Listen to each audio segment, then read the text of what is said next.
Bonjour, je m'appelle Grigory Tomsky. Je vais parler des relations de l'UNESCO avec les régions et les villes. Rappelons d'abord que seulement les États souverains peuvent être les membres de l'UNESCO. C'est pourquoi sont intéressantes les relations de l'UNESCO avec le Québec, qui est membre de la Fédération du Canada, et de la République Sakha-Yakoutie, qui est membre de la Fédération de Russie. Citons d'abord des extraits des commentaires du ministère des Affaires étrangères du Canada sur l'accord Québec-Canada sur l'UNESCO. L'accord entre le gouvernement du Québec et le gouvernement du Canada relatif à l'Organisation des Nations Unies pour l'éducation, la science et la culture, UNESCO, consacre des gains et des précédents qui le situent parmi les actes déterminants de l'histoire des relations internationales du Québec. Son caractère historique découle de la reconnaissance explicite dans le texte de l'accord que la spécificité du Québec l'amène à jouer un rôle particulier au niveau international. Cette reconnaissance vaut à l'égard de tous les partenaires internationaux du Québec. L'accord, signé le 5 mai 2006, a établi, pour la première fois, un rôle formel pour le Québec au sein d'une organisation des Nations Unies. La présence du Québec de plein droit au sein de la délégation permanente du Canada auprès de l'UNESCO est depuis acquise. La représentation du Québec au sein de la délégation permanente du Canada auprès de l'UNESCO. Cette représentation permanente est la cheville ouvrière de l'implication du Québec à l'UNESCO lors des conférences, des travaux et des réunions de cette organisation. L'accord précise aussi que le Québec est représenté à part entière et selon son désir au sein de toutes les délégations canadiennes à toutes les instances de l'organisation. Dès qu'il le juge à propos et que les circonstances l'exigent, le gouvernement peut se faire représenter par un membre du Conseil des ministres habilité à livrer le message québécois. De plus, le droit de parole du Québec est garanti à même le temps imparti au Canada. Selon les règles du droit international, c'est l'ambassadeur du pays accrédité auprès de l'organisation qui assure le rôle de chef de mission. C'est pour cette raison que l'accord évoque la direction générale de l'ensemble de la mission canadienne confiée à l'ambassadeur canadien. La position québécoise demeure quant à elle élaborée selon les indications du ministère des Relations internationales et de la francophonie en coordination avec les ministères sectoriels concernés. Un mécanisme de concertation. Le gouvernement du Québec est consulté préalablement aux interventions du Canada dans les enceintes multilatérales. L'accord indique que les deux gouvernements se concerteront sur tout vote, toute résolution, toute négociation et tout projet d'instrument international élaboré sous l'égide de l'UNESCO. L'accord aborde aussi l'hypothèse où le consensus ne serait pas au rendez-vous. Lors d'une éventuelle divergence, le fardeau de sa justification incombe alors au gouvernement fédéral qui doit s'expliquer au Québec et non l'inverse. En cas d'impasse, le gouvernement du Québec décide seul s'il entend assurer la mise en œuvre des questions pour lesquelles il a la responsabilité. Cette faculté de mettre en œuvre ou non un engagement international dans ces domaines de responsabilité forge la clé de voûte des relations internationales du Québec. L'accord cristallise ce fondement juridique et en formalise son acquiescement par le gouvernement fédéral. Le Québec a toujours prétendu que son assentiment demeure incontournable à la mise en œuvre. L'accord confie finalement au Québec le soin de mettre en place un mécanisme chargé de consulter les experts québécois, tant gouvernementaux que de la société civile. Le fruit de ces consultations est transmis par le gouvernement du Québec au gouvernement fédéral et à la Commission canadienne pour l'UNESCO qui voit à les refléter dans les rapports transmis à l'UNESCO. De plus, un représentant du ministère des Relations internationales et de la francophonie du Québec siège désormais au comité exécutif de la Commission canadienne pour l'UNESCO. Lors de l'organisation du Comité national de la République Sakha-Yakoutie pour l'UNESCO, l'intérêt de la Yakoutie pour l'UNESCO a été expliqué et les buts de ce comité ont été formulés par le président du Parlement Mikhail Nikolaev de la façon suivante. L'UNESCO entend promouvoir la paix et la sécurité en élargissant la coopération des peuples dans les domaines de l'éducation, de la science et de la culture, dans le but de garantir le respect mutuel, la justice, les droits de l'homme ainsi que les libertés fondamentales proclamées dans la Charte des Nations Unies pour tous les peuples sans distinction de race, de sexe, de langue ou de religion. Dans le monde moderne, de vastes contacts sont nécessaires entre les personnes, les organisations, les peuples dans tous les domaines. Ils sont particulièrement nécessaires au niveau international. Un pas concret dans cette direction est la création du Comité national de la Yakoutie pour l'UNESCO, dans le respect de la charte de l'UNESCO. Nous avons discuté notre décision avec les dirigeants de la commission de l'URSS pour l'UNESCO et du ministère des Affaires étrangères de la Fédération de Russie et avons reçu un soutien sans faille. Nous pensons que la formation d'une telle structure dans le sein du Parlement de notre République contribuera au processus de renouveau culturel et spirituel des peuples de Yakoutie.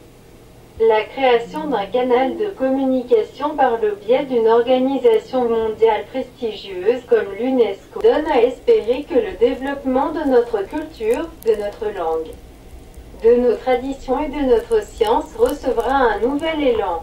Mikhail Nikolaev nous a informé pendant l'Assemblée constitutive du Comité national pour l'UNESCO que le Yakoutie détacherait un expert auprès de l'UNESCO. J'ai remporté ce concours car j'ai dirigé à cette époque les recherches mathématiques en Yakoutie et j'ai effectué dans ma jeunesse un stage postdoctoral en France pendant 10 mois, ce qui était exceptionnel pour les scientifiques de la Yakoutie. Le Parlement de la Yakoutie m'a décerné le 10 septembre 1991 un titre honorifique, représentant permanent de la République Sakha auprès de l'UNESCO. J'ai commencé à travailler à l'UNESCO à partir du mois de juillet 1992. L'UNESCO m'a considéré au début comme expert de l'UNESCO détaché par la République Sakha-Yakoutie. Une étude des activités du système de l'UNESCO et des travaux de son secrétariat m'a convaincu que, tout en résolvant des problèmes fondamentaux de coopération de manière prescrite par le biais de la Commission russe pour l'UNESCO, mission permanente de la Fédération de Russie auprès de l'UNESCO, secrétariat de l'UNESCO, qu'il sera nécessaire de créer aussi des canaux permettant d'avoir des relations de travail efficaces entre l'UNESCO et la Yakoutie. C'est pourquoi j'ai créé l'association française Comité des programmes de coopération avec la République Sakha. Clément Ivanov, président du Parlement de la Yakoutie et président du Comité national pour l'UNESCO, a effectué une visite en France et à l'UNESCO au mois de mai 1993. Il est devenu membre de droit de cette association. Mikhail Nikolaev, qui est devenu président de la Yakoutie, il a visité l'UNESCO et la France à l'occasion du 100e anniversaire de la naissance du savant, poète et homme d'État yakoute Platon Ayunsky, qui a été inscrit au calendrier des dates mémoriables de l'UNESCO de 1993.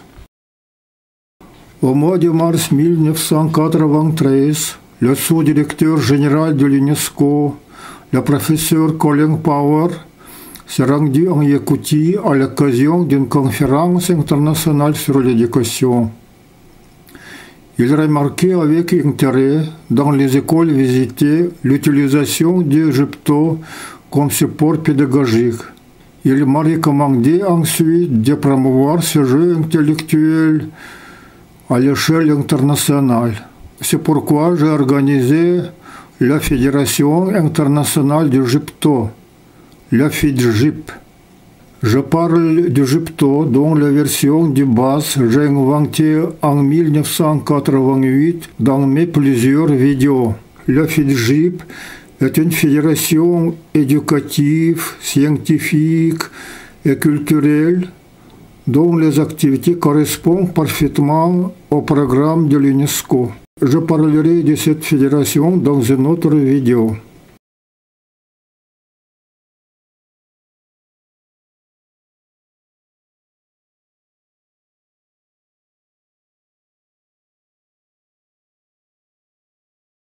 Je participais aussi à l'organisation de l'Académie du Forum nordique et à la coordination de ses relations avec l'UNESCO.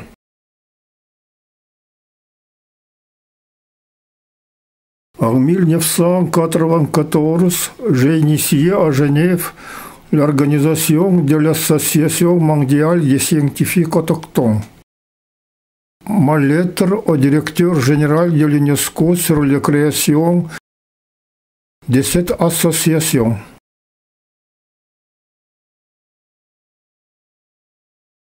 À ce sujet, je cite politique de l'UNESCO sur l'engagement auprès des peuples autochtones.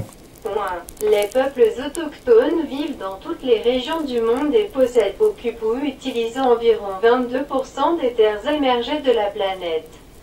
Représentant au moins 370 millions de personnes, ils sont reconnus comme les gestionnaires de la majeure partie de la diversité biologique, culturelle et linguistique du monde. Point 3. L'engagement de l'UNESCO auprès des peuples autochtones s'inscrit dans le cadre de sa mission de promotion de la paix par le dialogue interculturel et le renforcement du rôle joué dans le développement durable par l'éducation, la science, la culture, la communication et l'information. À travers ces programmes, l'organisation répond à un certain nombre de grandes préoccupations des peuples autochtones, notamment les langues en péril, l'enseignement dans la langue maternelle, l'éducation pour le développement durable, la place des savoirs autochtones dans la prise de décision en matière scientifique et environnementale, la diversité culturelle et l'édification de sociétés du savoir. Ces questions recoupent le mandat de l'UNESCO et appellent une approche intersectorielle. Ainsi, au siège de l'UNESCO, j'avais le statut d'expert détaché par l'Académie du Forum nordique de la Yakoutie, mais depuis l'été 1998, les activités internationales de la Yakoutie ont été ralenties par la crise financière profonde en Russie.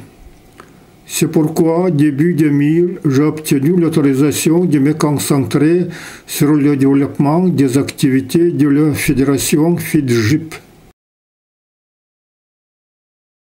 Le succès des relations entre l'UNESCO et la Yakoutie a été reconnu par tous les directeurs généraux de l'UNESCO qui connaissent les résultats de cette coopération. Ainsi, Irina Bokova a déclaré le 7 juillet 2017. Notre coopération couvre de vastes horizons, du soutien de l'éducation de haute qualité et des technologies de l'information et de la communication au développement du patrimoine culturel unique de Sakha-Yakoutie, de la vulgarisation de la créativité humaniste de Platon Dostoïevski aux activités de la chaire UNESCO. En 2005, l'épopée Olonko a été ajoutée à la liste du patrimoine culturel immatériel de l'UNESCO, ce qui a constitué une étape importante dans notre collaboration fructueuse. Nous voyons les résultats du travail conjoint dans la conduite de la première décade d'Olonko, dans la création de nombreux foyers et centres Olonko, du théâtre Olonko, dans l'apparition de l'Institut de recherche d'Olonko. Nous les voyons dans la proclamation de la deuxième décade d'Olonko et l'UNESCO avance dans cette voie avec la République de Sakha-Yakoutie.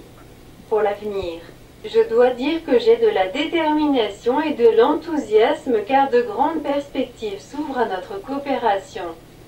De la collaboration avec le ministère de l'Éducation et des Sciences de la République de Sakha-Yakoutie. au soutien de l'adaptation au changement climatique en mettant l'accent sur les connaissances autochtones, du soutien de l'enseignement professionnel, jusqu'à la protection du riche patrimoine culturel immatériel des peuples de la Yakoutie. Chaque projet est spécial, mais il fait partie d'un tout, défini par une vision unique. Les résultats de coopération entre l'UNESCO et le Québec sont encore plus impressionnants. Notons seulement que les villes de Montréal et de Québec sont dans le réseau des villes créatives de l'UNESCO. Ce réseau a été fondé en 2004. De plus en plus, les villes qui réunissent tous les acteurs de l'ensemble de la chaîne des industries créatives jouent un rôle essentiel dans la mise en valeur de la créativité au profit du développement économique et social, tout en bénéficiant à la diversité culturelle. Les villes qui demandent à adhérer au réseau UNESCO des villes créatives à travers l'un de ces 7 réseaux thématiques, littérature, musique, cinéma, artisanat et art populaire, art numérique, design et gastronomie, entendent cultiver l'innovation par des échanges de savoir-faire, d'expériences et de compétences traditionnelles et technologiques, renforcer leurs capacités locales et mettre en valeur leurs atouts culturels sur une plateforme mondiale.